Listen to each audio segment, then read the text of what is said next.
Maraming salamat po sa pagtangkilik ng ating video. Hinihikayat ko po kayong mag-like and subscribe para ma-update kayo sa susunod na nakabanata. Tara at umpisahan na natin.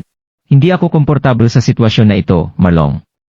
Dapat alam mo na dahil sa iyo ay hindi lang ako nagkasala kay Mark Crawford, kundi pati na rin sa pamilyang Owen.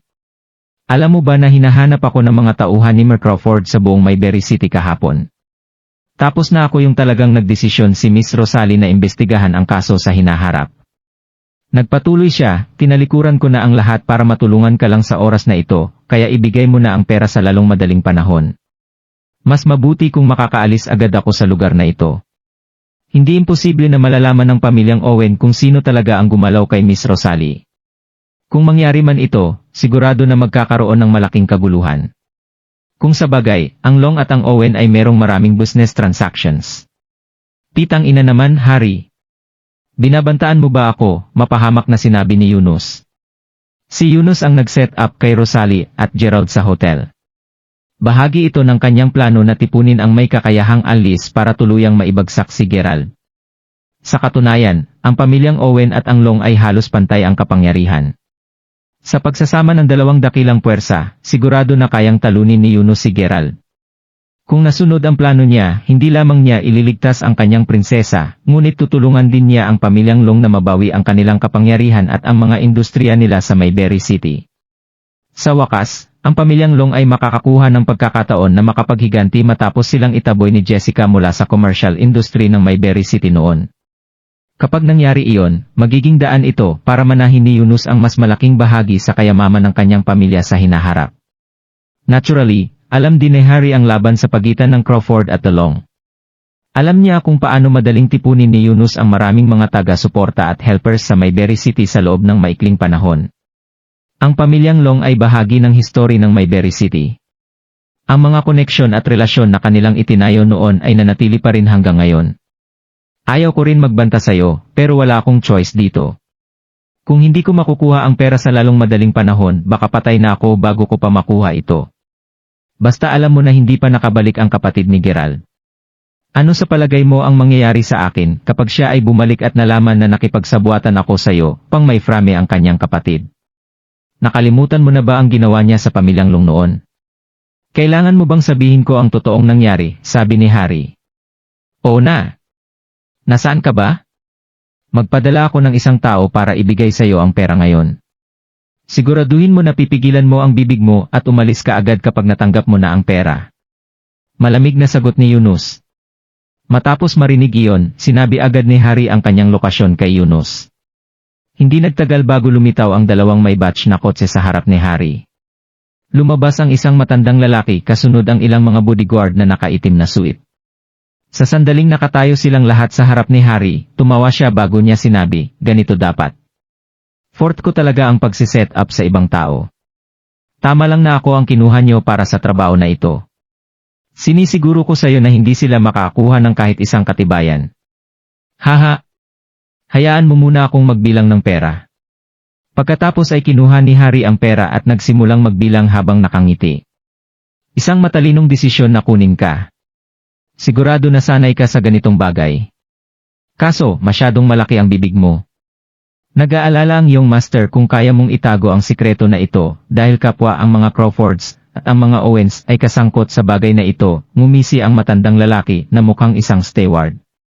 Huwag kang mag-alala. Nakatikom ang bibig ko, sagot ni Harry habang patuloy siyang ngumiti. Sa sandaling iyon, tumingin ang matanda sa kanyang mga tauhan. Kabilang sa mga ito ay ang lalaki na may mahabang buhok na si Scorpion. Nakikita nila ang kanilang pahiwatig kaya lahat sila ay agad na sinuntok si Harry, hanggang sa mabilis siyang nahulog sa lupa. What the f***? Sige. Sinusubukan ba ninyong patahimikin ako? Go kayong lahat. Hahaha. Pasensya na, Harry. Isipin mo na lang na ang iyong sakripisyo ngayon ang makakasiguro na ang mga Owen at ang Long ay magkakaroon ng maayos na relasyon sa hinaharap. Sa wakas ay tatapusin na natin ang pamilyang Crawford. Oo nga pala, sana hindi mo binantaan si Marlong noong una pa lang. Tapusin niyo na siya. Pagkatapos niyang magsalita, sinakal ni Scorpion si Harry habang nakabandage ang isang kamay niya. At nang ina niyong lahat. Sinubukan ni Harry na makatakas sa kamatayan at sinubukan niyang makalaya sa pagkakasakal ni Scorpion. Sa kanyang league ay mabilis na nakalaya mula sa pagkakahawak ni Scorpion at pagkatapos ay agad siyang sumisid sa ilog, ito ang nagsiguro sa kanyang pansamantalang pagtakas. Go naman kayo. Bakit hindi kayo naging maingat? Hindi talaga mapagkakatiwalaan ang taong iyon. Kung hindi natin siya mapapatay ngayon, baka hindi na tayo makahanap ng ganitong pagkakataon, sumigaw ang steward sa kanyang mga tauhan. Matagal na nanatili si Harry sa tubig bago siya tuluyang gumapang sa pampang. Sinigurado niya muna na walang tao bago siya nagsimulang magmura ng matindi. Pitang ina mo, Yunus Long. Go ka talaga. Halos namatay ako dahil sa kanya. Okay lang. Wala akong nakuhang pera sa'yo ngayon, kaya hindi ko na kailangang mag-alangan pa. Ang lakas ng loob mo na ipatong ang iyong mga kamay sa akin. Pwes, gagamitin ko ang mga kamay ko para pahirapan ang minamahal mong babae. Maghintay ka lang. Habang nangyayari ang lahat ng ito, ang mga kaibigan ni Gia ay kasama pa rin niya sa bilan ng pamilyang Quarrington. Ang mga babae ay sama-samang nag-inuman at kumakanta. Sa totoo lang, pinipilit nilang lahat na pasayahin si Gia upang makalimutan niya ang lahat ng lungkot na naramdaman niya kay Gerald.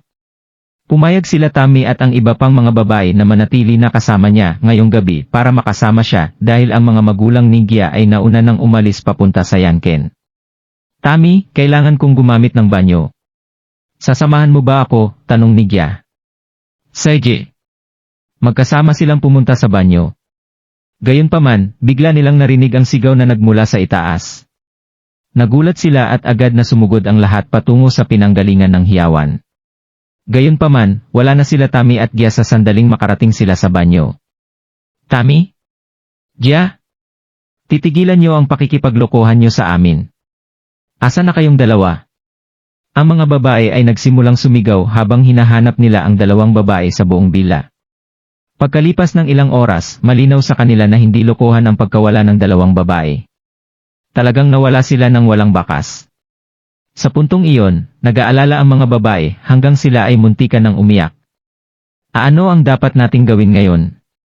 Ano pa ang magagawa natin? Kailangan nating tumawag ng tao. Sila Gia at Tammy ay nagising sa isang abandonadong bahay sa gitna ng kawalan. Ang naalala lamang nila ay may isang anino na lumitaw sa harap nila habang papasok na sila sa banyo. Ang huling naalala nila bago sila mahimatay ay may matalim na bagay na nakadiin sa kanilang likuran. Bibitawan mo kami? Sino ka? Takot na sumigaw si Gia. Pakawalan mo kami? Binabalaan ka namin, may connection si Gia sa maraming mayaman at may impluwensyang mga tao. Kung hindi mo kami pakakawalan, sigurado na tapos na ang buhay mo, sabi ni Tammy habang nanginginig ang boses niya. Hahaha. Natatakot talaga ako sa inyo.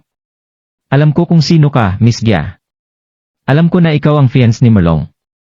Sa totoo lang, iyon ang pangunahing dahilan kung bakit kita kinidnap.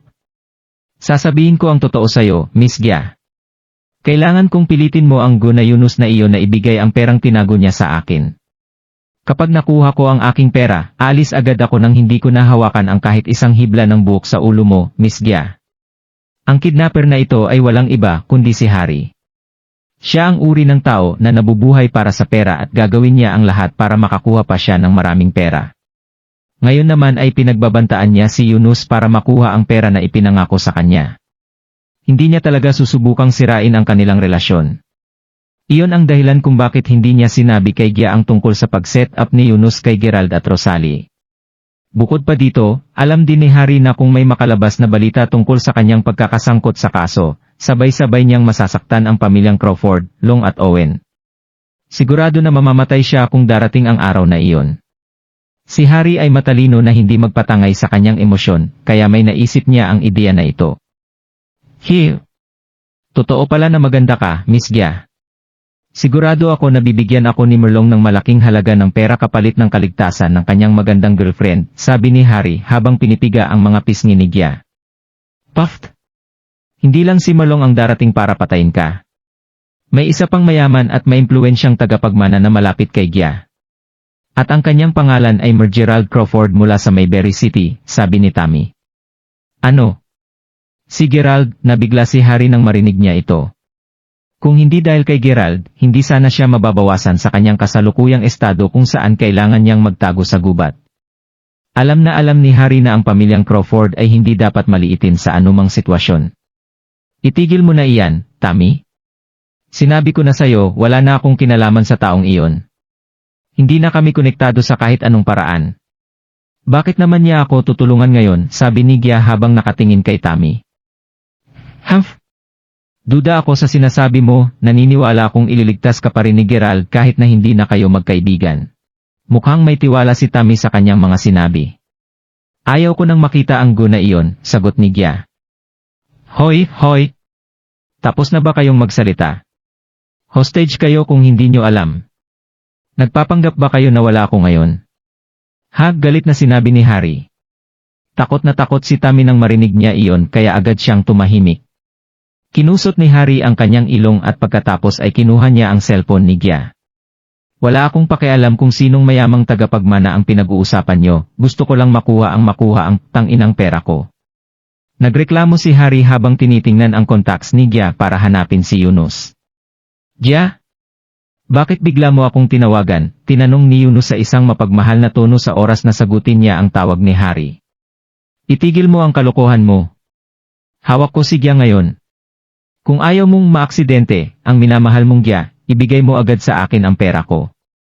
Papalayain ko sila pagkatapos nito, nagalit si Harry sa kabilang linya. Ano? Harry? Ang tapang mo para gawin yan. Kinidnap mo talaga siya kahit na niligtas ko ang buhay mo noon. Sumagot si Yunus, ang kanyang pananalita ay kasing lamig ng yelo. Niligtas mo ang buhay ko. Hahaha. May sasabihin ako sa'yo, Yunus. Aayusin ko ngayon ang lahat ng ginawa nating dalawa noong nakaraan at ngayon. Gusto ko din na gawin mong triple ang halaga ng pera na ibibigay mo sa akin.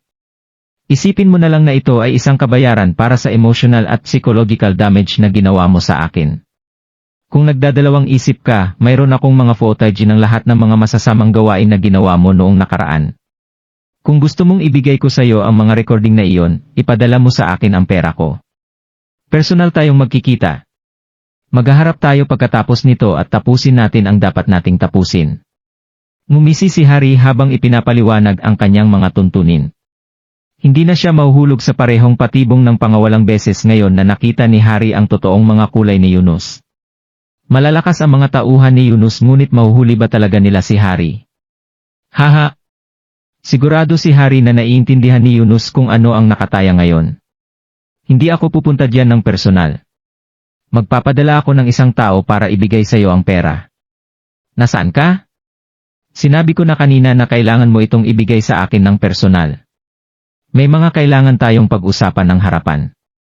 Kung hindi ka pupunta ng mag-isa, pagsisisihan mo ito sa susunod. Nakalimutan ko itong banggitin kanina. Pupunta ka dito ng mag-isa. Sabihin mo sa akin kung ano ang gusto mo, sinabi ko na sa'yo na hindi ako pupunta. Ito ang desisyon ko.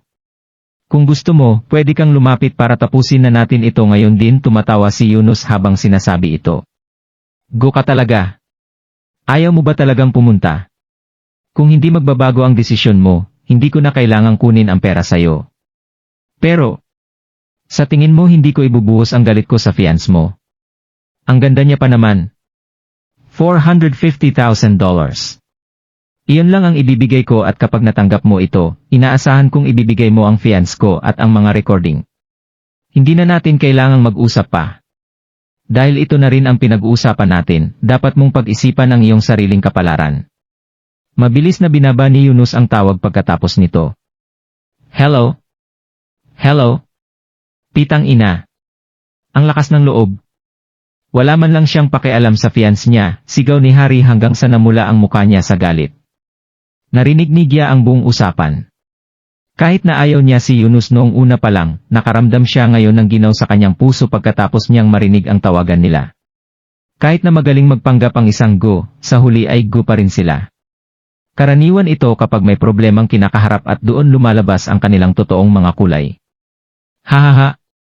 Hindi kailanman naging maayos ang tingin namin ni Yunus sa isa't isa.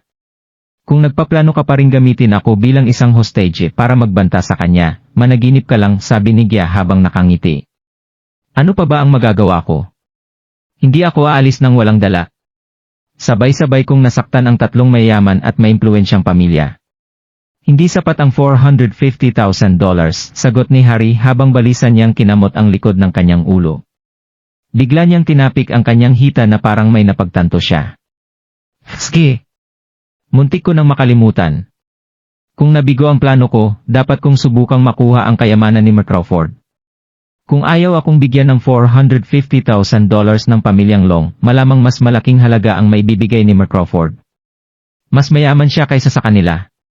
Kung magiging swerte ako, baka kaya ko pang taasan ito hanggang $750,000. Mas magandang ideya iyon. At saka, nasa akin rin ang lahat ng impormasyon na kailangan niya. Hahaha, pasigaw na sinabi ni Harry habang nakangiti.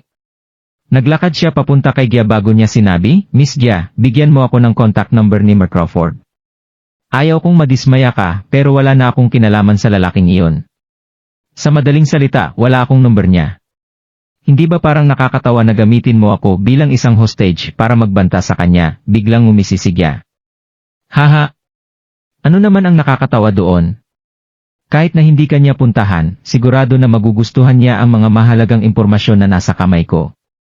Malamang nakikipaglaban pa rin siya para malinis ang kanyang pangalan pagkatapos namin siyang iset up ni Merlong sa attempted rape kay Rosalie. Sigurado akong abala siya sa paghahanap sa akin kapag nalaman niya na nasa akin ang lahat ng impormasyong kailangan niya. Hindi na nag-alala si Harry sa pagtatago ng mga sikreto dahil balak niyang umalis sa bansa kapag nagtagumpay siya sa kanyang mga plano. Sa puntong ito, maliit na bagay para sa kanya kung may magalit man sa mga ginawa o gagawin niya. Itinaas kaagad ni Gia ang kanyang ulo nang marinig niya ito at sinabi. Anong sinabi mo? Sa palagay ko wala namang problema kapag sinabi ko ang totoo sa puntong ito. Sa tingin ko mas makakabuti sa'yo na malaman kung anong klaseng tao si Merlong dahil magiging asawa mo siya. Pero totoo na masyadong pabaya si Crawford. Wala siyang mga gwardya na naghahatid sa kanya saan man siya magpunta. Alam ito ni Merlong kaya isang araw ay lumapit siya sa akin at sinabi niya na meron siyang kailangang sabihin.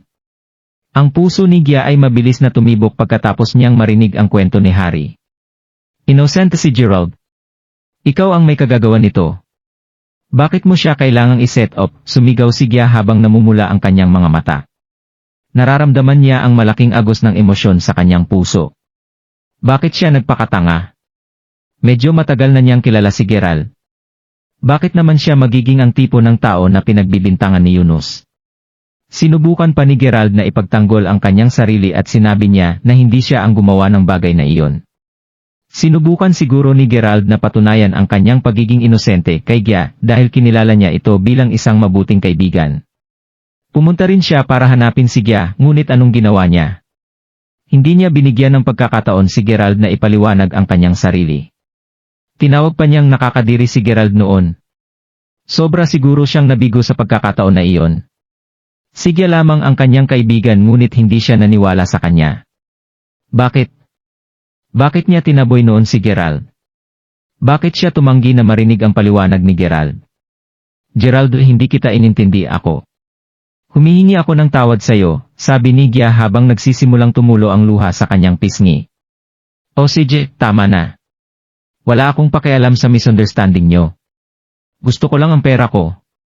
Kapag nakuha ko na ito, wala nang makakahanap sa akin. Pwede mong ipagpatuloy ang pakikipag-away sa kanya pagkatapos nito. Bilisan mo at bigyan mo ako ng phone number niya. Utos na Harry. Wala na akong number niya. Kahit na meron ako nito, hindi ko ito ibibigay sa'yo. Hindi ko hahayaan na saktan mo siya. Nang ina talaga, nakikinig ka ba? Hindi ko siya sasaktan.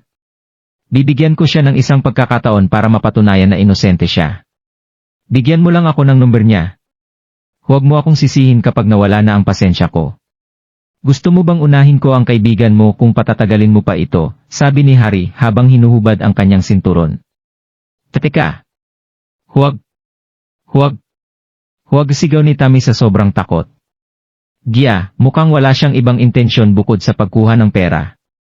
Bakit hindi mo na lang siya bigyan ng number ni Gerald para makarating siya dito at iligtas tayo? Muntikan nang umiyak si Tammy nang sabihin niya ito. Haha. Tammy, kahit sabihin ko sa kanya na nasa panganib tayo, hindi pupunta si Gerald para iligtas tayo. Winarak ko ang puso niya sa pagkakataong ito. Hindi na kami magiging magkaibigan, sagot ni Gia habang namumula ang kanyang mga mata. Kung pupunta man siya, ito ay dahil gusto niyang linisin ang kanyang pangalan sa napakalaking gulo na ito. Oh, nakakasawa na. Ibigay mo sa akin ang number niya para kunin ko na ang pera at aalis na agad ako. Napakadali lang nito. Sinabi ni Harry habang ang kanyang boses ay lalong lumalala sa bawat minuto. Meron akong number niya. Pwede mo itong kunin. Sabi ni Tammy nang tuluyan na siyang bumigay. Ilang sandali pa, kinuha ni Gerald ang kanyang cellphone bago siya sumagot, "Hello. Ano ang nangyayari, Tammy?"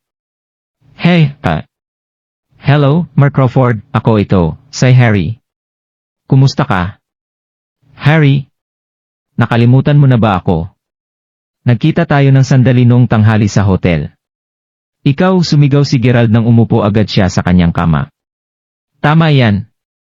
Alam kong hinahanap mo ako sa buong Mayberry City, kaya matapos itong pag-isipan, umaasa akong handa kang makipag-ayos at makipag-deal sa akin. Nga pala, kasama ko ngayon sina Miss Gia at Miss Tammy. Sa tingin ko lang na gusto mong malaman ang tungkol doon," sagot ni Harry. "Kinidnap mo rin si Gia?" "Ano ang motibo mo?" malamig na sumagot si Gerald. "Ganito iyon. Dahil inalagaan ako ni Miss Crawford dati, sabihin na lang natin na medyo makokonsensya ako na iniwan ko na lang ng ganito ang sitwasyon." "Bakit hindi na lang ganito? Nakarecord sa akin ang buong insidente at handa akong ibigay ang lahat ng ebidensya hanggat handa kang magbigay sa akin ng pera. Kapag nakuha ko na ang pera, mapapatunayan mo sa lahat na wala kang kasalanan. Tatanungin kita ulit. Bakit mo kinidnap si Miss Gia?" Inulit ito ni Gerald. "Ay, huwag kang mag-alala tungkol sa kanya. Sinisiguro ko sa'yo na okay lang siya. Kailangan mo nga lang ibigay pera sa akin ng personal. Hindi ako tatanggap ng bank transfer at ayokong may kasama kang mga bodyguard. Alam ko kung gaano katindi sina Drake at Tyson." Kinagat ni Gia ang ibabang labi habang nakikinig siya sa usapan nila. "Okay. Pupunta na ako ngayon, mas mabuti kung palalayain mo agad sila pagkatapos," sagot ni Gerald nang walang pag-aalangan. Kahit na nadidismaya si Gerald kay Gia, alam niyang hindi niya kailanman mapapatawad ang kanyang sarili kung si Gia ay mamamatay dahil wala siyang ginawa. Walang nararamdaman na galit si Gerald kay Gia kahit na hindi siya pinagkatiwalaan nito sa kabila ng katotohanan na tinulungan niya ito ng sobra noon. Sa katunayan, ayaw na ni Gerald na masaktan pa si Gia. Tiningnan niya ito sa paraan na dahil wala na siyang kinalaman kay Gerald, hindi na kailangang maghirap ni Gia dahil sa kanya. "Yan ang gusto kong marinig. Alam mo, masaya ako dahil nadawit ka namin sa krimen na iyon. Ang lokasyon ko ay nasa."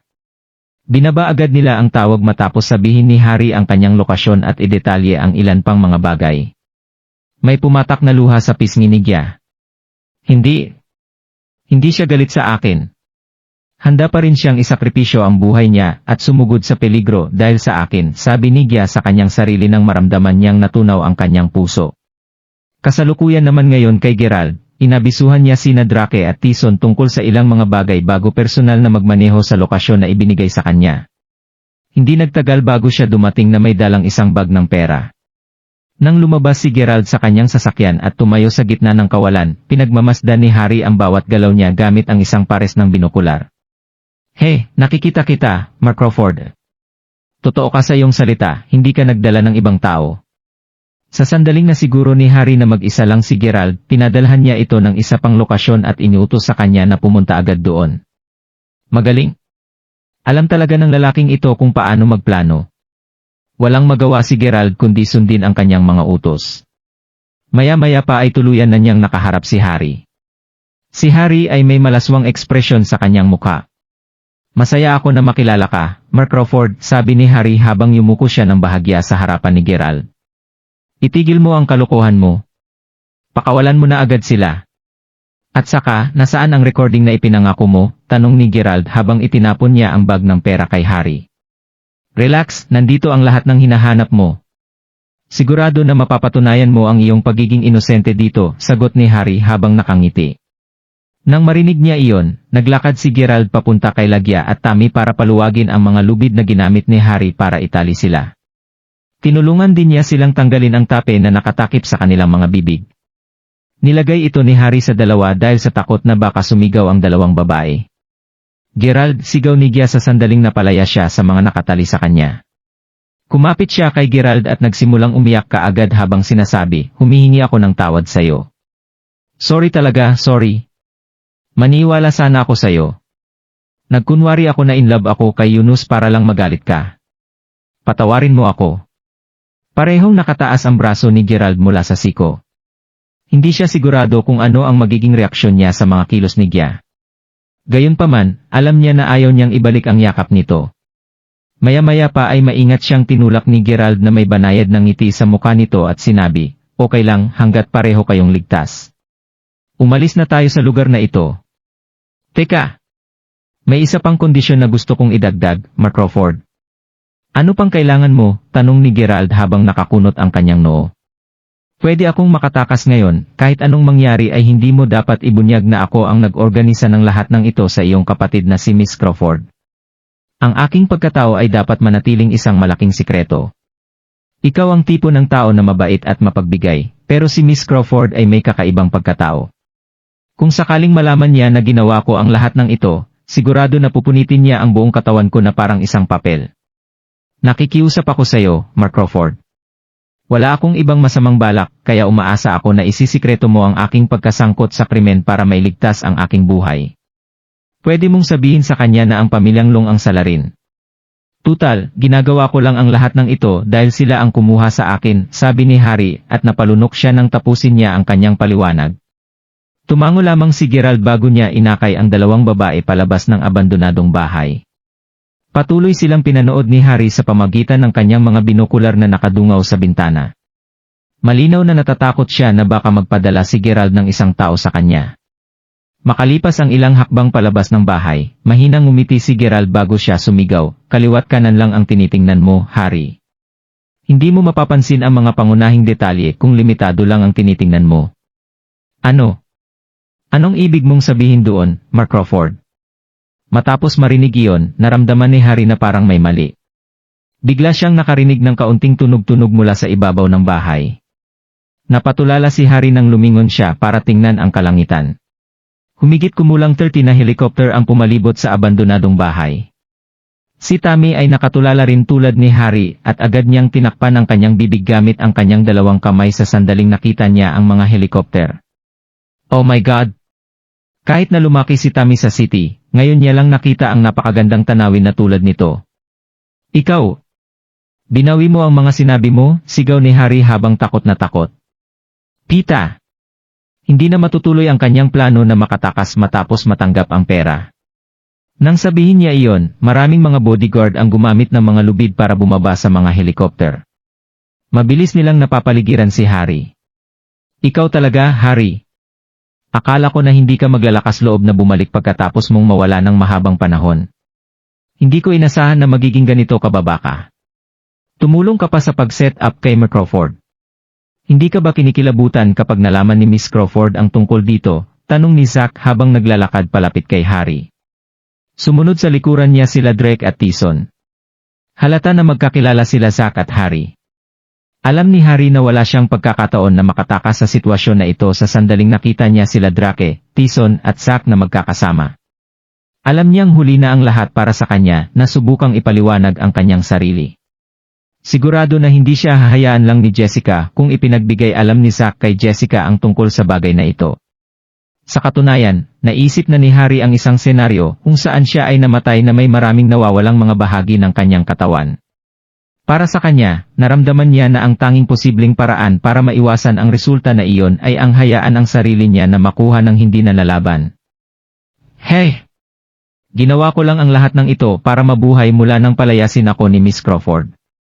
Sinisiguro ko sa iyo, Mar, lalo na hindi ko siya sinaktan kahit na bahagi ako ng detalyadong plano para mapabagsak si Mark Crawford. Sa katunayan, hindi lang ako inutusan ni Merlong na iset up siya, ngunit sinabi niya rin sa akin na bugbugin siya hanggang sa mawalan siya ng para mapalala ang sitwasyon niya. Pero tinanggihan ko kaagad ang sinabi niya na iyon. Malinaw sa iyo ang nakikita mo, kusa kong binigay kay Mark Crawford ang mga ebidensya na kinakailangan para mapatunayan ang kanyang pagiging inosente, nagmamadaling ipinaliwanag ni Harry ang kanyang sarili habang nakangiti. Merlyle, hindi ba tayo ay magkakapatid na nagtatrabaho para kay Miss Crawford? Natatandaan kong niligtas ko ang buhay mo noon. Hindi mo ba ako maliligtas sa oras na ito? Akala mo yata ay hindi ako nagbago, bata pa lang ako noon. Matanda na ako ngayon. Oh? Naalala mo pa rin ang oras na ikaw ay isang tauhan ni Miss Crawford? Akala ko nakalimutan mo na ang panahon na iyon. Sa huli, si Mer Crawford ang magdedesisyon sa kahinatnan mo. Sa sandaling iyon, si Zack at ang iba pa ay tumayo na sa tabi ni Gerald. Nagtatrabaho si Harry dati para sa kapatid ko, nagtatakang tinanong ni Gerald. Hindi na nakakapagtaka na takot si Harry sa kanya. Tama, Mer Crawford. Si Michael, Harry, at ako ay nagtrabaho sa ilalim ni Miss Crawford noong nasa Mayberry City pa kami. Si Harry ay nasa 20s niya noon. Nayari siya nang mabuntis niya ang isa sa aming mga babaeng empleyado habang siya ay lasing. Galit na galit si Miss Crawford at agad niyang pinaalis si Harry sa oras na malaman niya ito. Sagot ni Zack habang patuloy na nakatingin kay Harry at may malamig na ngiti sa kanyang labi. Iyon pala ang buong kwento. Hindi ko na siya hahabulin at hindi na rin ako magagalit sa kanya dahil binigay na rin niya ang ebidensya na kailangan natin. Sa katunayan, gustong hanapin ni Gerald ang taong nag-set up sa kanya para sampalin sila ng malakas sa kanilang mukha. Ayaw nang ipagpatuloy ni Gerald ang pakikipag-usap sa walang hiyang tao na ito, ngayon na nakatitig habang nakangiti sa kanya si Harry. Humph! Swerte ka ngayon. Iwanan mo ang pera at umalis ka na. Masusubukan mo pang maligtas ang iyong buhay mo kapag ginawa mo ito. Gumaan ng bahagya ang pakiramdam ni Zack kahit nagalit siya ngayon. Kung tutuusin, magkasama silang nagtatrabaho dati at hindi mali ang sinabi ni Harry. Talagang niligtas niya ang buhay ni Zack dati. Sa totoo lang, lihim na natakot si Zack na baka utusan siya ni Gerald na patayin si Harry doon. Hindi ako aalis, sagot ni Harry. Ano pa ba ang gusto mo? Mer Crawford, malinaw mong nakikita ang sitwasyon ko, wala na akong ibang pupuntahan ngayon. Sana payagan mo akong magtrabaho para sayo. Ipinapangako ko na hindi na ako magkakamali sa susunod. Nakikiusap ako sayo, Crawford. Sana hayaan mo akong magtrabaho para sa iyo. Si Harry ay seryoso nang sinabi niya iyon. Noong una niyang nakilala si Gerald sa hotel, masasabi na niya na si Gerald ay mapagbigay at may mabait na pagkatao. Iyon ang dahilan kung bakit lihim niyang sinuway ang utos na saktan si Gerald, kahit na pumayag siya kay Yunus na gawin ang krimen na iyon. Hindi niya kayang saktan ang taong tulad ni Gerald. Dagdag pa doon ay kinilabutan siya sa gagawin sa kanya ni Jessica kung sakaling malaman niyang nasaktan niya ang kanyang kapatid. Gayunpaman, hindi niya ito ginawa dahil mabait ang trato sa kanya ni Jessica dati. Hindi niya planong bumalik dito bago pa mangyari ang napakaraming mga bagay na umabot sa puntong ito. Totoong na gusto niya lamang makuha ang kanyang pera, umalis sa lugar na ito. Siniguro niya na i-record ang lahat ng nangyayari habang nagtatrabaho siya para kay Yunus. Hinulaan niya na kung maayos ang lahat para sa kanya, isang linggong magdudusa si Gerald sa misunderstanding na iyon. Kung hindi umayon sa plano ang mga bagay, ibibigay niya kay Zack ang recording sa sandaling matagumpay niyang itinago ang kanyang sarili. Swerte siya dahil napunta siya sa kanyang kasalukuyang sitwasyon. Alam niya na walang mawawala sa kanya kung hilingin niya si Gerald na kupupin siya dahil malinaw na hindi siya makakatakas ng madali sa oras na ito. Ikaw, sagot ni Gerald at hindi niya mapigilang mapangiti. Hindi mangyayari yan. Umalis ka na lang habang kaya mo. Huwag kang mag-alala, patatawarin kita ngayon at sasabihin ko sa aking kapatid na huwag kang parusahan sa mga ginawa mo. Nahirapan si Gerald na sabihin kung sinasadya niya ang sinabi o kung nakikipaglokohan lang siya sa sinabi niya kay Harry dahil ang mukha ni Harry ay natural na mukhang nakakawa. Teka!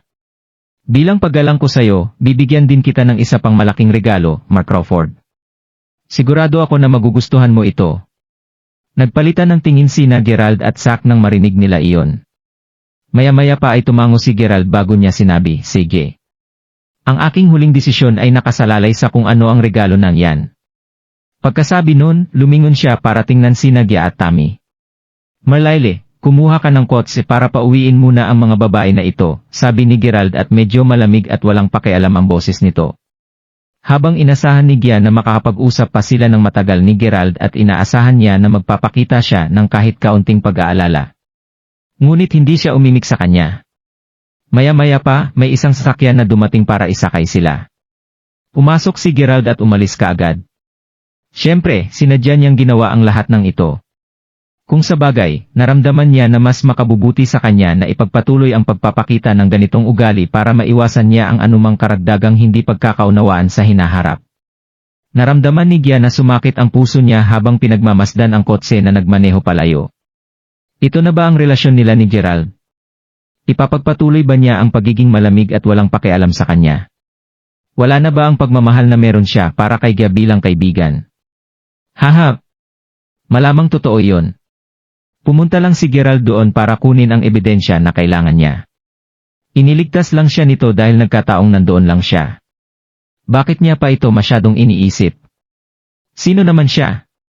Totoo bang naisip niya na ibubuwis ni Gerald ang kanyang buhay para sa kanya? Talagang bang naantig siya dahil dito? Hangal na babae ka, Gia. Si Mila lang ang nasa puso ni Gerald. Malinaw na ginagamit niya ang sitwasyon para maging lamang siya at para na rin maglagay ng distansya sa pagitan niyong dalawa. Pinaalalahanan ni Gia ang kanyang sarili sa realidad ng sitwasyon. Isang kalokohan lang na isipin niya na meron talagang isang tao na handang isakripisyo ang kanyang buhay para sa kanya. Nakauwi sila ng ligtas, ngunit si Gia ay hindi mapakali sa kama buong gabi. Nakatulog na lang siya ng malapit ng magmadaling araw.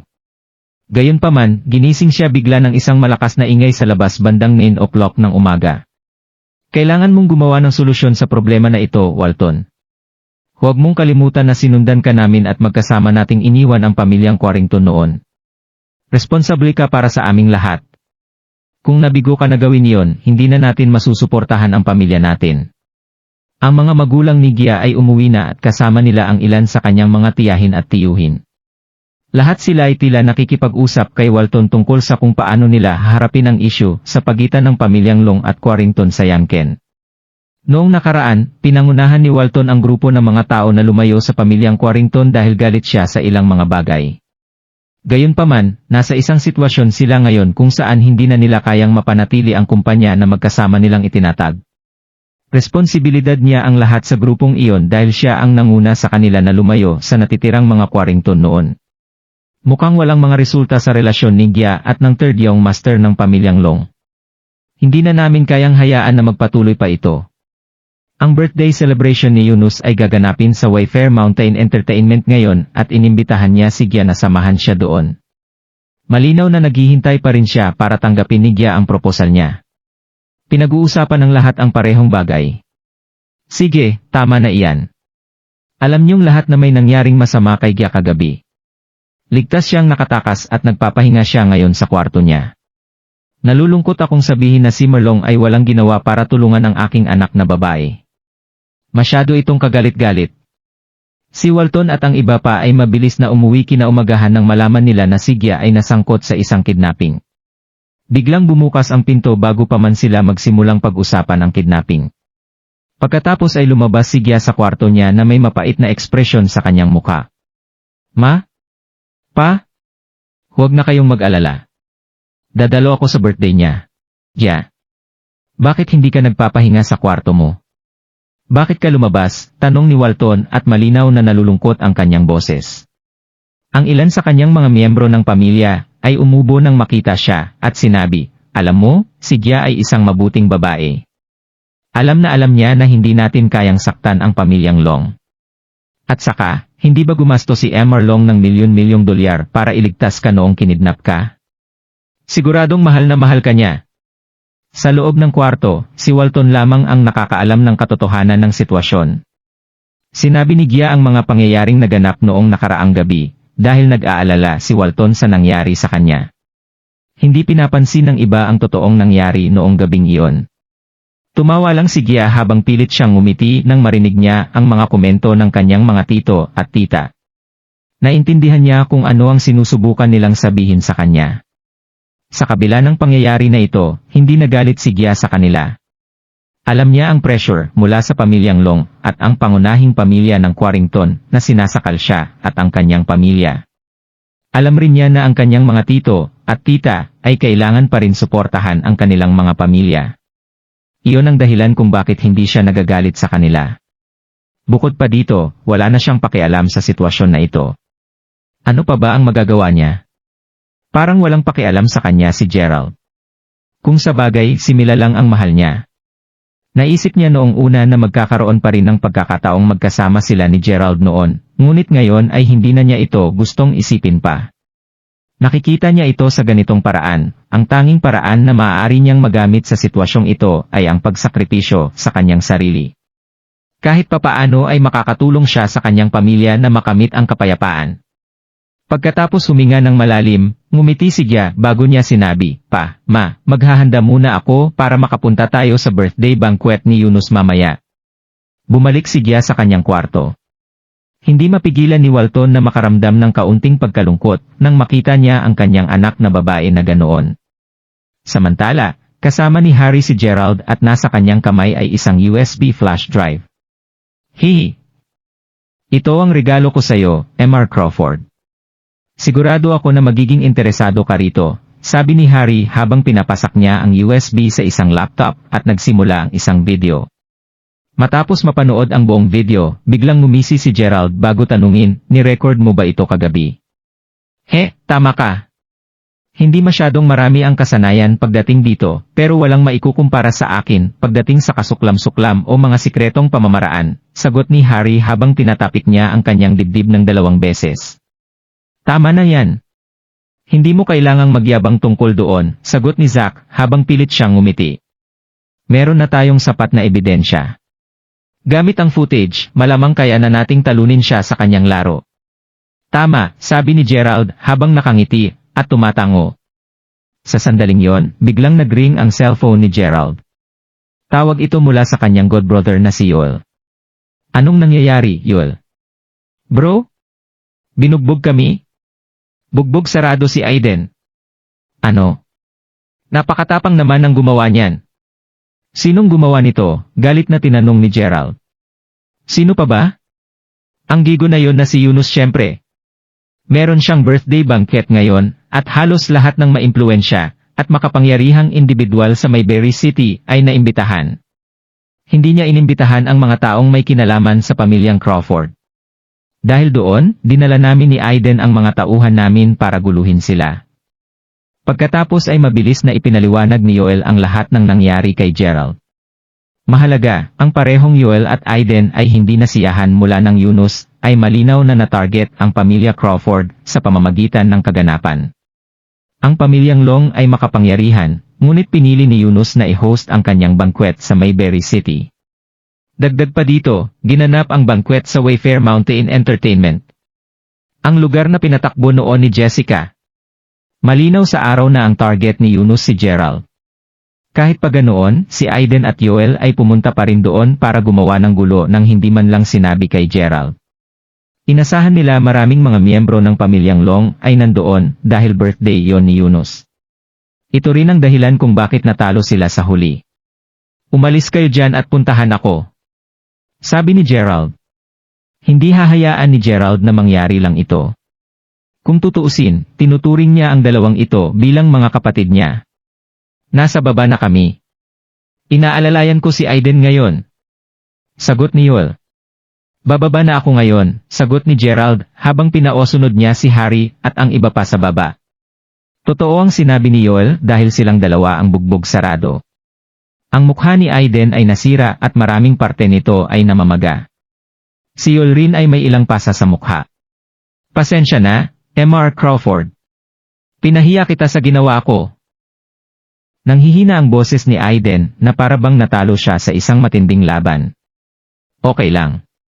Bilisan niyo at pumasok muna sa loob," sagot ni Gerald habang tinatapik ang mga balikat bila bago siya pumunta sa loob kasama ng iba pa. "Gerald! Gerald!" Bago pa man siya makalayo, narinig niya ang boses ng isang babae na tinatawag siya. Lumingon siya para makita kung sino ito at nagulat siya nang makita si Felicity na nakatayo doon. Kahit hindi pa siya pamilyar kay Felicity ng medyo matagal, nabigla pa rin siya sa kung gaano tumaas ang kanyang kagandahan sa loob ng panahong iyon. "Felicity? Anong ginagawa mo dito?" tanong ni Gerald. Hindi siya sigurado kung paano siya nahanap ni Felicity. Kung tutuusin, ang kanyang address ay hindi isang sikreto sa ibang tao. "HMPH. Hindi kita makita sa pagkatapos mong bumalik sa school kaya nagdesisyon akong puntahan ka para makita ka." Matagal na hindi makapaniwala si Felicity nang malaman niya ang tungkol sa totoong pagkatao ni Gerald. Biglang nagbago ang kanyang ugalit at pananaw kay Gerald kahit na matagal bago matanggap niya ito. Naguguluhan ang isip ni Felicity kung mahal niya ba o hindi si Gerald noong hindi pa siya sigurado kung si Gerald ang totoong Mr. Crawford. Gayunpaman, nagbago yun noong araw na nakita niya ang lahat ng mga tao sa maliit na neighborhood na yumuyuko kay Gerald. Sa puntong iyon, hindi na siya naguluhan sa nararamdaman niya. Well, ngayon nakita mo na ako. Nagawa mo na ang plano mo, sagot ni Gerald habang pilit nang ngumiti. P50. Kailan ka pa naging ganito? Pusta ko ay marami kang mga babae sa tabi mo ngayon, kaya nakalimutan mo na ang lahat na may kinalaman sa mga kaklase mo. Regardless, may dahilan kung bakit kita hinahanap ngayon. Tumango si Gerald at sumenyas na magpatuloy siya. Ganito kasi yon. Nagsimula ako ng isang celebrity company at ako ay isang anchor na ngayon. Dahil nasa ilalim ng kumpanya mo ang kumpanya ko, naisip ko na pwede kaming pumunta sa York North Mountain para subukang makakuha ng atensyon at mga customer.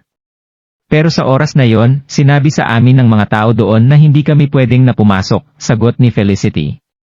Makakatulong ako dyan. Mula ngayon, pwede na kayong pumasok kahit kailan, nakangiting sinabi ni Gerald.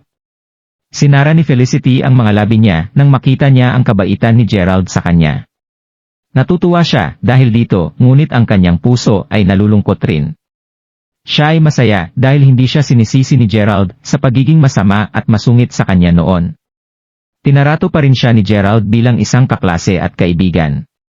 Gayunpaman, nalungkot din siya dahil bigla niyang naalala ang mga panahon kung kailan nagsisimula pa lang sila sa university. Laging nagnanakaw ng tingin sa kanya si Gerald noon.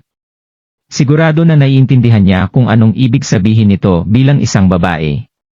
Alam niya na naging interesado sa kanya si Gerald. Ngunit sa panahon na yon, paano siya magiging interesado sa isang tao na tulad niya? Sobra siyang nanghinayang habang iniisip ito ngayon.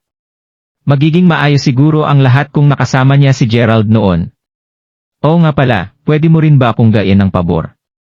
Biglang tinanong ni Gerald habang nagbabalik tanaw pa rin si Felicity. Ha? Isang pabor? Meron ba akong maitutulong sayo? Gulat na tinanong ni Felicity. Oo. Bakit hindi ka muna pumasok? Pwede pa nating pag-usapan ito sa loob, nakangiting sinabi ni Gerald. Habang nangyayari ito, may isang gathering sa Wayfair Mountain Entertainment at naging masaya ang selebrasyon sa bawat minutong lumilipas. Naibenta na rin ang Wayfair Mountain Entertainment at ang management nito mula nang in-auction ni Jessica ang dating kilalang Mayberry Commercial Street para maibigay ni Gerald ang buong atensyon niya sa kanyang negosyo.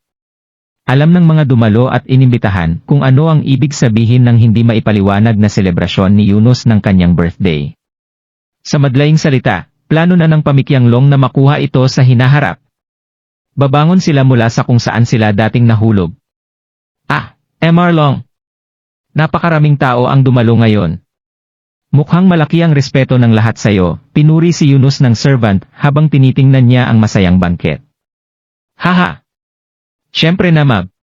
Oo nga pala, nandito na ba si Gia at ang kanyang pamilya, tanong ni Yunus. Tinanong ko na ang tungkol sa kanila at mukhang papunta na silang lahat dito. Masasabi natin na mapapasayo na si Miss Gia, Mr. Long. HMPH. Maayos ang trato ko sa kanya, at handa akong magpakababa para sa kanya. Hindi ko talaga inasahan na mahal niya si Gerd noon. Kung hindi ko siya pilit na niligawan, magpapatuloy siya sa pagtrato sa akin na parang wala akong kwenta. Pero sa tuwing lumalayo siya sa akin, mas gusto kong maging akin siya. Pitang ina. Lalo akong nagagalit habang pinag-uusapan ko ito. Ayoko nang pag-usapan ito. O hindi. Sa sandaling iyon, isang waitress ang sinubukang punuin ang baso ng alak ni Yunus. Gayunpaman, hindi niya sinasadyang nahulog ang baso na may alak. Tita! Wala ka bang? Habang handa na si Yunus na murahin siya ng maraming beses, ngunit huminto kaagad siya nang makita niya ang kagandahan ng waitress. Hello, ganda. Bakit hindi kita napansin kanina? Tanong ni Yunus. Oo. Busy ka kanina. At saka, may ilang mga tao na gumawa ng eksena kanina, kaya naiintindihan ko kung bakit abala ka kanina para mapansin ako, nakangiting sinabi ng dalaga. Mas lalo siyang gumanda nang ngumiti siya. Bago para ipagpatuloy ng dalaga ang pagbuhos ng alak para kay Yunus, bigla niyang hinawakan niya ang kamay nito at sinabi, Teka lang, tingnan mo ito. Binuhusan mo ako ng red wine. Hindi ito matatanggal nito dahil sa simpleng paghingi ng tawad. Kung ayaw mo akong magalit, kailangan mong maghanap ng ibang paraan para mapasaya ako. Ano ang magagawa ko para mapasaya ka? Emerlong, nahihiyang nagtanong ang dalaga. Haha! Ayan ang gusto kong marinig. Samahan mo ako likod. Naisip ni Yunus na magpakasaya muna gamit ang dalaga na ito dahil naisip niya na may oras pa naman bago magsimula ang birthday banquet. Magsimula na ba tayo, Emerlong? Tinanong ang butler dahil malinaw sa kanya ang oras. Huwag kang mag-alala, kaya kong mabantayan ang oras. Babalik ako maya-maya, sagot ni Yunus, habang sinisimulan niyang akayin ang dalaga sa isang malayong kwarto. Sa sandaling yon, isang babae ang biglang tumayo sa harapan ni Yunus at sinabi, "Ano ang ginagawa mo, Yunus?" Hipag. May kailangan akong puntahan ngayon. Huwag kang mag-alala, babalik ako agad. Haha! Ang babaeng nasa harapan niya ay walang iba kundi si Xavier. Nakatayo naman si Natasha sa likuran niya, ang kanyang nakababatang kapatid na babae, kasama ang maraming mga kaklase ni Natasha. Makikita ang mapahamak na pakiramdam sa mga mata ni Xavier. Alam niya ang gagawin ni Yunus sa dalaga. May nangyaring masama pa kagabi dahil nakipagtalo siya kay Yunus sa oras na iyon. Nagtalo sila dahil balak niyang yayain si Gerald sa kanyang birthday banquet ngayon.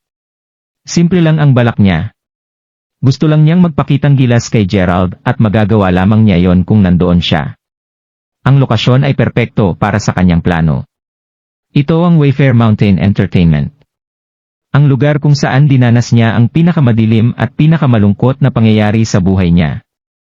Ito ang pinakamagandang lugar para mabigyan ng malakas na sampal sa mukha si Gerald. Sa katunayan, hindi siya kontento na sinampal niya ng 1 o 2 beses si Gerald. Gusto niyang tuluyang mapahiya siya. Gusto niyang humanga si Gerald sa kanya para magsisi siya sa lahat ng ginawa niya kay Xavier. Nakikita mo ba, Gerald? Nakikita mo kung paano mo ako iniwan. Sobrang ganda na ng buhay ko ngayon. Nagsisisi ka ba sa lahat ng ginawa mo ngayon, Gerald? Ang paghihiganti lang ang nasa isip niya. Gayunpaman, may ibang plano si Yunus sa araw na yon. Sa lugar na ito niya nilagay ang kanyang birthday banquet dahil gusto niyang i-target si Gerald. Ito ang dahilan kung bakit nag-away noong nakaraang gabi. Sa huli, hindi na kumbinsi ni Xavier si Yunus. Umalis na lang siya kasama ang kanyang kapatid dahil doon. Sa mga oras na iyon, wala na siyang pakialam kay Yunus. Emerlong. Ano ang gagawin natin sa guest room?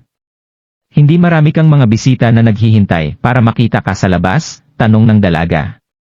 Hihi! Huwag mong sabihin sa akin na hindi mo alam kung bakit tayo nandito. Pumasok ka na, sabi ni Yunus, habang nakangisi. Pagkatapos ay tinulak niya ang babae sa loob ng guest room. Anong gagawin mo? Sumigaw ang dalaga sa sobrang takot. Tulong! Tulungan niyo ako! Nabook ko ang buong venue ngayon. Sinong susubukan na? Sa sandaling iyon, biglang sinipa ang pinto at 5 lalaki ang mabilis na sumugod. Kapatid ko? Pitang ina! Bakit ang tapang mo para hawakan siya? Nakarecord ba ito sa inyo? Handa ka na siguro mamatay ngayon, sigaw ng isa sa mga lalaki, habang papalapit siya kay Yunus. Nang sinabi ito ng isa sa mga lalaki, nilabas ng iba pang mga lalaki ang kanilang mga cellphone para i-record ang eksenang nangyayari sa harap nila. Kukuya! Nandito ka! Natatakot na talaga ako. Pagkatapos ay mabilis na tumakbo ang dalaga sa gilid ng kanyang kapatid. Nabigla si Yunus nang makita ang sunod-sunod na pangyayari.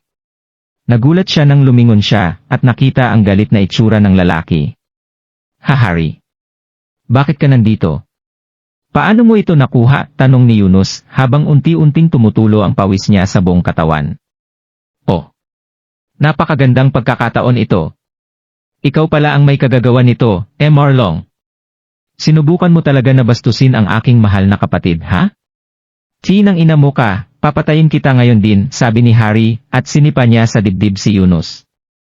Bigla siyang lumipad sa kabilang dulo ng kama. Pahawak siya sa dibdib nang mahulog siya sa lapag. Naramdaman niya na parang magsusuka siya ng dugo anumang segundo. Hawakan mo siya, utos ni Hari habang hinawakan ng ilan sa kanyang mga tauhan ang mga braso at binti ni Yunus. Naging maputla ang mukha ni Yunus sa sobrang takot kaya nagsimula siyang sumigaw, "Guards! Guards, pumunta kayo dito ngayon." Sumigaw siya ng malakas hanggang sa mapaos siya. "Sumigaw ka lang. Sumigaw ka ng malakas kung gusto mo. Walang makakarinig sa iyo hanggat nandito ka sa kwarto na ito. Pinapunta mo sa akin ang mga tauhan mo para patayin at ngayon, pinagsamantalahan mo pa ang kapatid ko. Hindi kita mapapatawad, Yunus Long," sigaw ni Hari habang sinasampal ang pisngi ni Yunus. "Na nagkamali ako, Hari. Teka, kailan ka pa nagkaroon ng kapatid na babae? Hindi ko alam na meron ka palang kapatid." Sa sandaling yon, hindi na kayang ipakita pa ni Yunus ang kanyang dominante at matapang niyang personalidad. Binigyan ulit niya si Yunus ng isang malakas na sampal bago niya sinabi, "Nagdududa ka ba sa akin? Pagkatapos mong gawin ito sa kapatid ko. Katapusan mo na talaga ito." "Nagkamali ako, Hari. Hari, pakinggan mo ako, alam ko na meron tayong sama ng loob at hinaing sa isa't isa. Alam ko na gusto mong maghiganti sa akin, pero alam ko ang puso mo, kailangan mo lang ng pera, di ba? Kaya kong ibigay sa iyo ang lahat ng perang gusto mo. Birthday ko ngayon at ang mga elders ng pamilyang Long ay nandito din.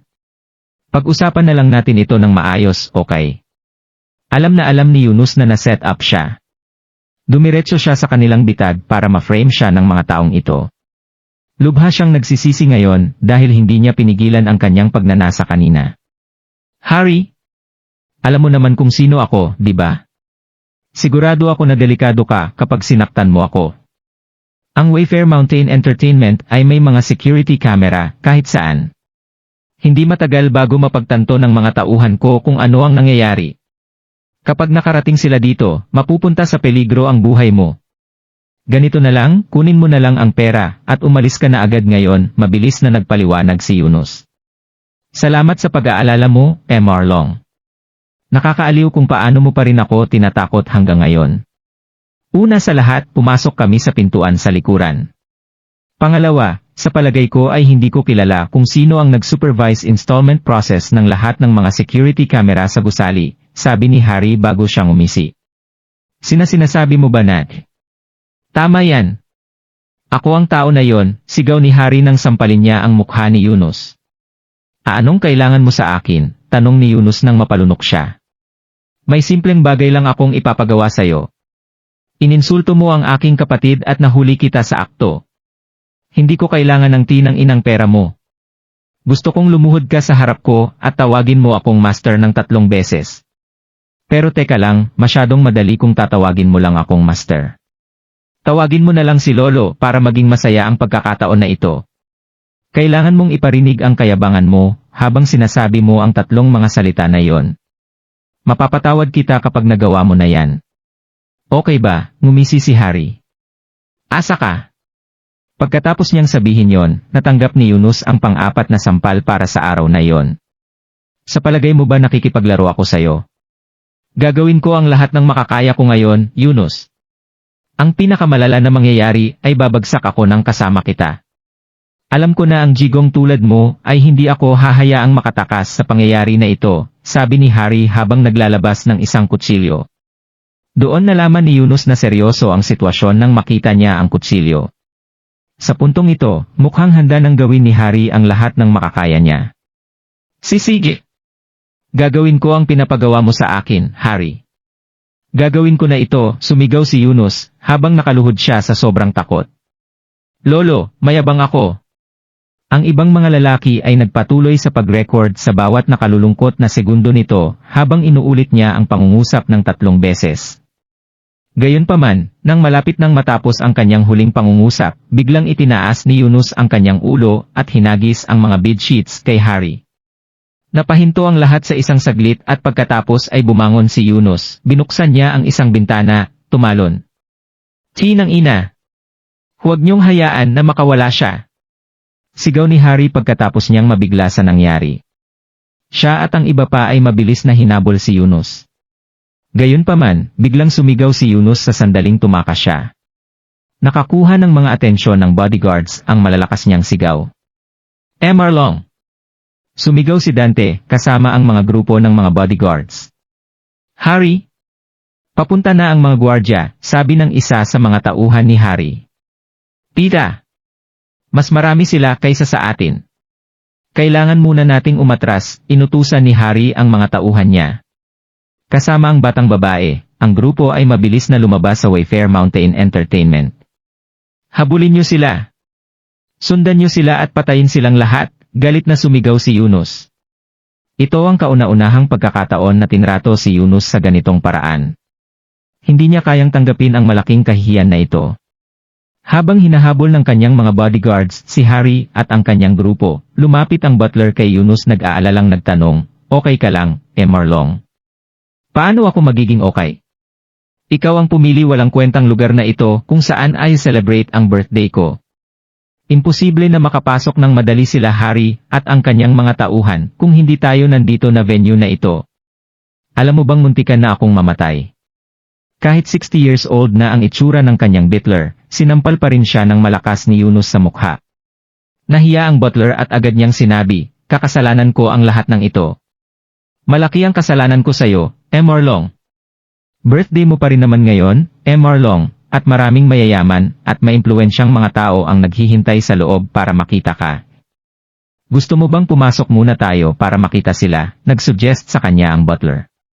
Galit na bumulong-bulong si Yunus nang marinig niya iyon bago siya naglakad pabalik sa building habang inaayos ang kanyang tea. Uy! Tignan mo yan. Siya ang fiancé ni Marlon, di ba? Siya si Miss Jia? Tama ka. Alam mo, may mga nagsabi na pambihira ang kagandahan niya at maganda rin ang ugali niya. Mukhang totoo ang mga sabi-sabi base sa nakikita ko ngayon. Dahil inimbitahan sila, natural lang na pinag-uusapan at tinititigan si Jia at ang kanyang pamilya ng ilan sa mga negosyante at kilalang tao sa venue. Oo nga pala, narinig niyo na ba ang balita? Mukhang malapit si Miss Jia kay M.R. Crawford. Hindi sigurado ang relasyon nila at sa sinabi sa akin, muntikan na siyang maging girlfriend ni M.R. Crawford noon. Muntikan? Balita ko girlfriend na talaga siya ni M.R. Crawford. May malupit na chismis pa na buntis na siya sa anak ni M.R. Crawford. Siguro hindi naman na sikreto na naging sila noon. Ano? Totoo ba yon? Hoy, manahimik ka! Anong mangyayari kung narinig kayo ng mga bodyguard ni Marlon? Narinig ko na rin noon ang ilang mga chismis tungkol sa relasyon nila Miss Jia at M.R. Crawford. Pero kahit anong chismis pa ang marini, makikita naman na si Miss Jia ay fiancé na ngayon ni Marlon. Nagpatuloy ang mga bulungan ng mga tao habang lumilipas ang oras. Si Jia ay kasalukuyang naglalakad kasama si Tammy at ang iba pa niyang mga kaibigan. Kahit saan man siya pumunta, naririnig niya na pinag-uusapan nila ang tungkol sa relasyon nila ni Gerald. Mumurahin niya na sana ang lahat ng mga taong pinag-uusapan ang tungkol sa buhay niya kung hindi lang dahil sa okasyon. Wala siyang nagawa kundi mamula ang mukha niya at manahimik. Kahit si Xavier ay narinig ang mga pinag-uusapan ng mga tao. Nagalit siya nang marinig niya ang lahat ng iyon. Siya dapat ang bida ngayon. Gayunpaman, malamang hindi siya mapapansin dahil nandito na si Jia ngayon. Lalo siyang nalungkot nang maisip niya ito. Dagdag pa dito ang sinasabi ng lahat na may malapit na relasyon sina Gerald at Jia. Lumala ang sama ng loob ni Xavier dahil dito. Para sa lahat ng tao, si Jia ay mas mahusay kaysa sa kanya sa bawat aspeto. At hindi lang iyon ang pinakamalala. Maganda ang ugali ni Jia at maayos ang relasyon niya sa kanyang mga ex-boyfriend. Sobrang nadismaya si Xavier dahil sa pagkairita niya. Hindi niya naiwasang tingnan ng masama si Jia ng ilang beses. Sa oras na yon biglang lumabas si Yunus sa eksena. Hindi niya maiwasang makaramdam ng kaunting sama ng loob nang makita niya si Jia. Kahit na ilang beses niyang hinabol ang babaeng ito, nananatili pa rin siyang malamig at walang malasakit ang kanyang itsura kapag kasama niya si Yunus. Hindi nagbago ang ugali niya kahit na alam niyang birthday ngayon ni Yunus. Naiirita din si Yunus sa katotohanang kanina pa siya nasindak ng husto at pinahiya. Habang siya ay mukhang bigo na nakaupo sa main seat, ilang miyembro ng pamilyang Quarrington ay naglakad para batiin siya. Gayunpaman, patuloy lang siyang umupo ng tahimik at hindi man lang siya sumagot sa kahit sino sa kanila. Sa sandaling yon, lumapit sa kanya si Xavier, bago niya sinabi na may bakas ng inggit sa kanyang boses. Alam mo, Yunus, birthday mo ngayon, pero mukhang hindi masaya ang girlfriend mo. Alam mo ba kung ano ang sinasabi ng lahat kanina? Ano? Pinipilit na pinag-uusapan ng lahat na gusto ni Gia si Gerald. Ang ilan sa kanila ay nagsasabi pa nga pinilit mong mapasayo si Gia. Narinig ko rin ang ilang mga sabi-sabi na ikaw ang naging dahilan kung bakit naghiwalay sila Gerald at Gia. Kalokohan. Sinong nagsabi nun? Papatayin ko ang mga nagsabi nito, galit na sinabi ni Yunus, habang hinahampas ang kanang mga kamay sa lamesa. Nagulat ang lahat at walang nangahas na magsalita pa. Dahil sa kanyang reaksyon, naalala ng lahat na pumunta nga pala sila doon para sa birthday niya. Ang kanilang totoong layunin nga naman sa pagpunta dito ay ang maging malapit kay Yunus. Tumingin si Yunus kay Gia nang matapos ang tsismisan ng mga tao bago niya malamig na sinabi, pumunta ka dito at umupo sa tabi ko, Gia. Gusto kong malaman ng mga taong ito na akin ka. Ikaw ang babae sa buhay ni Yunus Long. Nakasimangot si Gia nang marinig niya ang mga sinabi ni Yunus. Humarap sa ibang direksyon si Gia sa halip na sundin ang lalaking ito. Marami sa mga bisita ang nagsimulang ngumiti sa tuwa nang makita nila ang reaksyon ni Gia. Kitang-kita nakatumba sa isang sampal sa mukha ang ginawa ni Gia kay Yunus. Hindi niya binibigyan ng anumang respeto ang lalaking nasa harapan niya. Sa pagkakataon na ito, uminit na ang ulo ni Yunus. Hindi siya pinansin ni Gia kahit na naging malala ang galit niya matapos hindi pansinin ni Gia sa sarili niyang birthday. Ang mas malala pa dito, nakaramdam siya ng mabigat na pressure sa kanyang dibdib dahil ang lahat ay masidhing nakatingin sa kanya. Lumagpas na ang galit na nararamdaman niya sa oras na yon. Sinabi ko sa iyo na pumunta ka dito.